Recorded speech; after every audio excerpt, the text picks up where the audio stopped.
ఇప్పుడు విజయవాడ వెస్ట్ నుంచి షేక్ ఆసిఫ్ గారు నిలబడుతున్నారు. ఆయన ఇక్కడ ఖచ్చితంగా గెలుస్తాడని మీరు అనుకుంటున్నారా? తప్పనిసరిగా గెలుస్తారండి. ముఖ్యంగా ఏంటంటే ఇవాళ ఆసిఫ్ గారు ఒక కార్యకర్త స్థాయి నుంచి వచ్చారు, ఒక సామాన్య స్థాయి నుంచి వచ్చారు. అటువంటి వ్యక్తిని కార్పొరేట్ టికెట్ ఇచ్చి కార్పొరేటర్ చేసి అలాగే ఈరోజు ఒక నియోజకవర్గానికి ఎమ్మెల్యే చేశారంటే కష్టపడే ప్రతి కార్యకర్తకి ఈ వైఎస్ఆర్ కాంగ్రెస్ పార్టీలో న్యాయం జరుగుతుంది, సొంత స్థానం దక్కుతుంది జగనన్న ద్వారా అని చెప్పేసి ఒక నమ్మకం భరోసా అనేది కల్పిస్తుంది. అంటే ఇప్పుడు ఆసిఫ్ గారు ఒక సామాన్య కార్యకర్త నుంచి వచ్చిన వ్యక్తికి ఎమ్మెల్యే టికెట్ ఇచ్చారని మీరు అంటున్నారు, అంతేనా?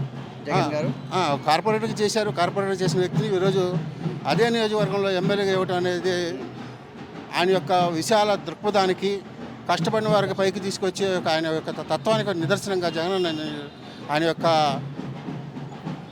విశాల భావాలకి నిదర్శనం అని చెప్పేసి దీని ద్వారా తేటతలం అవుతుందండి. ఇప్పుడు ఆసిఫ్ గారి అంతేకాదు ఇటువంటి వారికి టికెట్ ఇవ్వడం ద్వారా ఒక సామాన్య కార్యకర్త కూడా రేపు మాకు భవిష్యత్తు ఉంటుంది, మాకు కూడా పై స్థాయికి వెళ్ళే పరిస్థితులు ఉంటాయి జగన్ ద్వారా అని చెప్పేసి సామాన్య కార్యకర్త కూడా ఒక నమ్మకం, ధైర్యం, భరోసా, భవిష్యత్తు మీద ఒక ఆశాభావం అని చెప్పేసి ఇటువంటి పరిస్థితుల ద్వారా ఒక సామాన్య మానవుడు కూడా ఒక విధంగా నమ్మకం కలుగుతుంది.